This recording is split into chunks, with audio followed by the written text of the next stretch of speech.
Análise dos fatos, com Felipe Moura Brasil.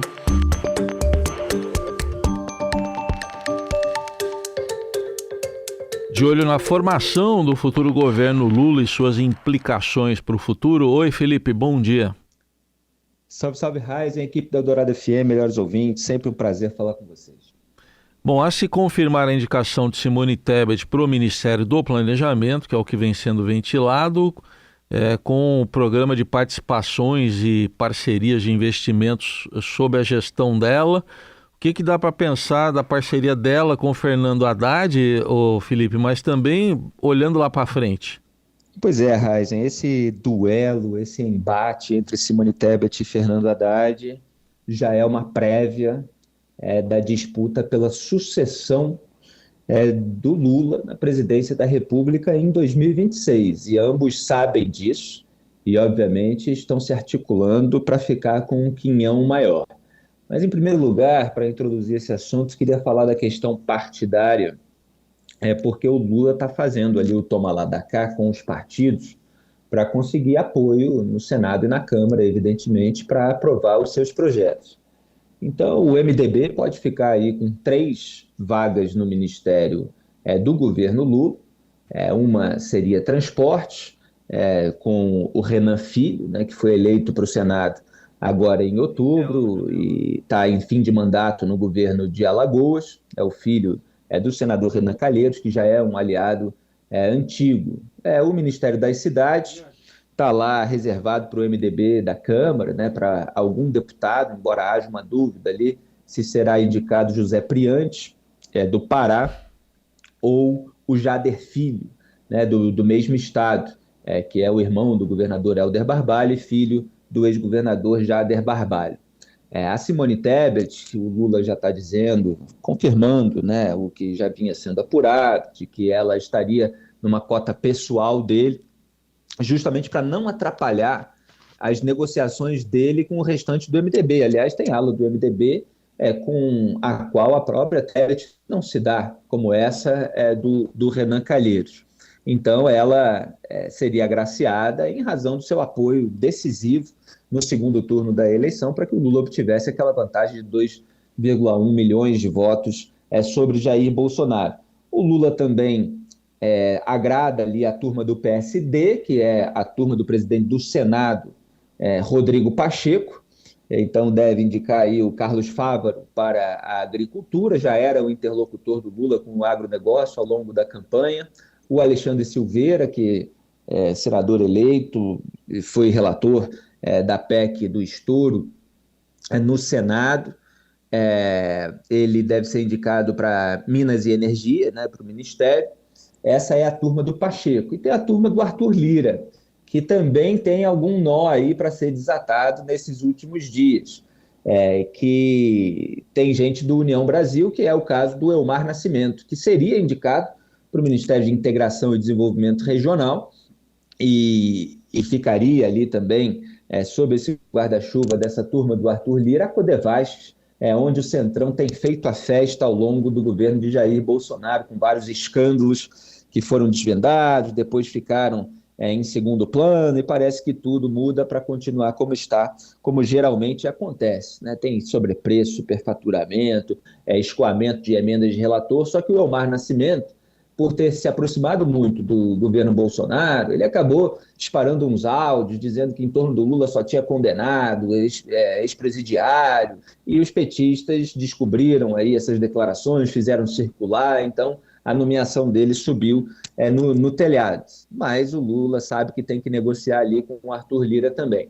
Então, voltando para Simone Tebet, ela é o caso mais ilustrativo que a gente tem visto dessa falsa frente ampla, porque os cargos de poder, os mais importantes, já ficaram com a frente petista. O Lula agora tenta amenizar os desgastes e dar alguma cara de frente ampla, na verdade oferecer um prêmio de consolação para Simone Tebet, que não ficou com o desenvolvimento social, que é a pasta que administra ali os programas de transferência de renda, como Bolsa Família, a principal vitrine eleitoral do PT, que deve ficar com o ex-governador do Piauí, senador eleito, Reginaldo Lopes, o petista, que, assim, eu sempre penso que o Lula escolhe para essas ocasiões pessoas que não fazem frente a ele. E existe um receio, porque a Simone Tebet ela tem mais carisma, né? O Reginaldo Lopes não vai fazer qualquer tipo de ameaça ao carisma nacional do Lula. O próprio Fernando Haddad já é muitas vezes criticado como poste. Então, houve uma grande resistência no PT para que Simone Tebet não ocupasse essa pasta. Foi oferecida para ela o planejamento, ela tentou turbinar, trazendo para o guarda-chuva do planejamento os bancos públicos, a Caixa Econômica Federal, o Banco do Brasil. Obviamente, os petistas resistiram. Isso está sob o guarda-chuva do Ministério da Economia e da Fazenda, né? Como volta a se chamar, aparentemente agora, com o Fernando Haddad, que também não quer tirar poder do próprio cargo para o qual foi nomeado. E os petistas não gostam de ficar longe dos cofres. A gente está falando de dois grandes bancos e a gente está falando de bancos que podem alavancar também a visibilidade do próprio Fernando Haddad, com políticas para setores importantes do eleitorado.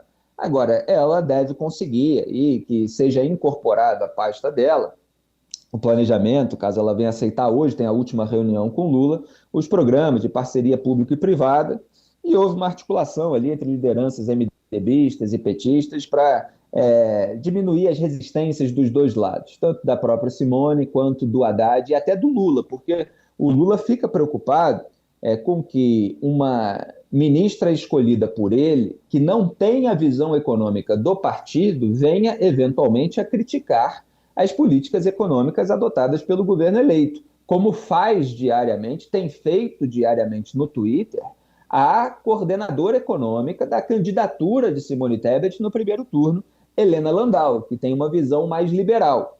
Então, a Simone Tebet ela tem essa visão mais liberal em matéria de economia, que é diferente do Haddad. E isso foi foco de resistência dos dois lados. Como é que eu vou aceitar se a diretriz econômica traçada pelo Ministério da Fazenda vai ser mais petista, vai ser dessa linha desenvolvimentista, do Estado como motor da economia?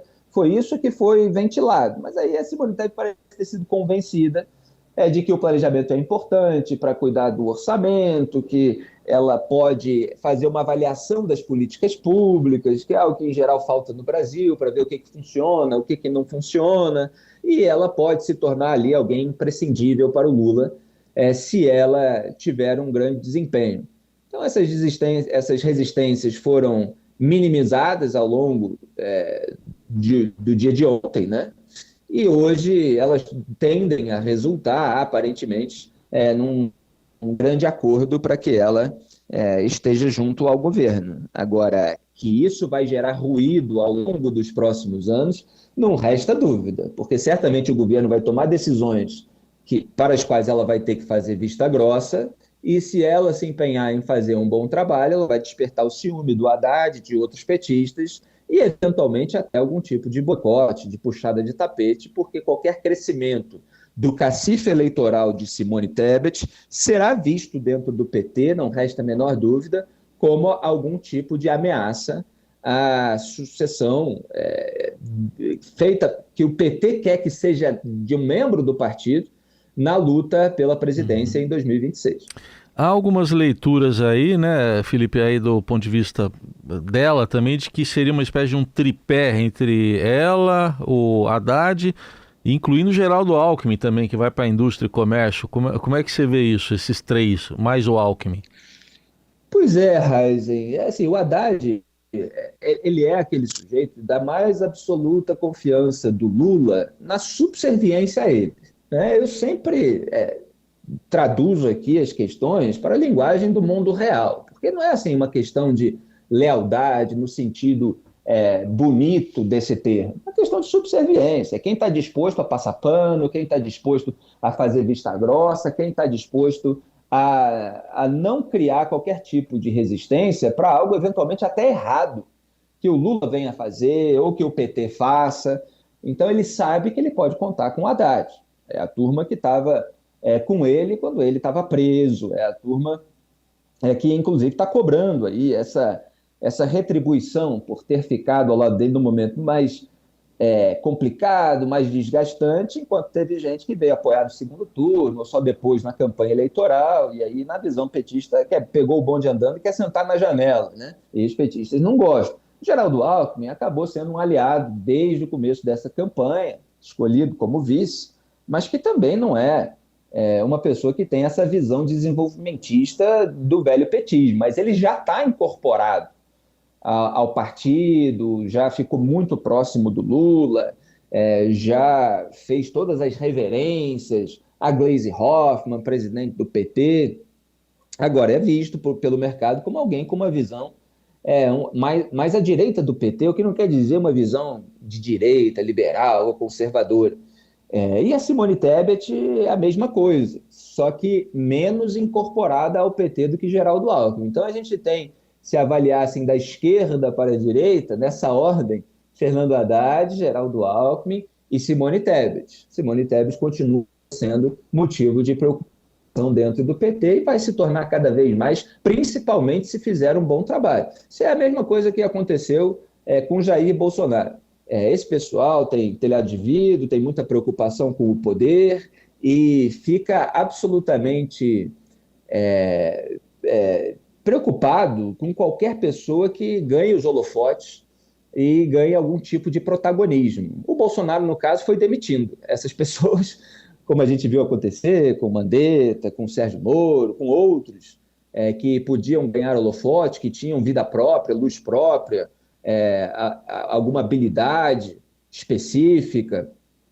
Vamos ver se a Simone Tebet vai resistir ao longo desses 4 anos. E o lado ruim é que se perde uma senadora que, quando quer fazer oposição, sabe falar bem, tem uma grande capacidade cognitiva, acima da média no Congresso Nacional, então poderia apontar os erros, apontar o não aprendizado petista, e ela vai ter que ficar caladinha e se curvar aos interesses do Lula, porque ela conseguiu aí um repúdio do eleitorado antipetista. Ela vai estar em fim de mandato, então não vai ser mais senadora em pouco tempo, e precisava, na visão política dela, conseguir um cargo no governo. Em razão disso, ela não conseguiu o cargo máximo para ela, que seria o desenvolvimento social. Mas ela está barganhando aí para conseguir o máximo que der e tentar fazer desse limão uma limonada. Aí está Felipe Moura Brasil falando sobre essa composição de governo, que deve ter alguma definição nessas próximas horas. Amanhã, Felipe de volta aqui com a gente, mas a coluna de hoje já vai estar no radioeldorado.com.br e você pode encontrá-la também, como sempre, nas plataformas digitais de áudio. Obrigado, até amanhã, Felipe. Muito obrigado, Raiz, e a todos. Um grande abraço, tchau.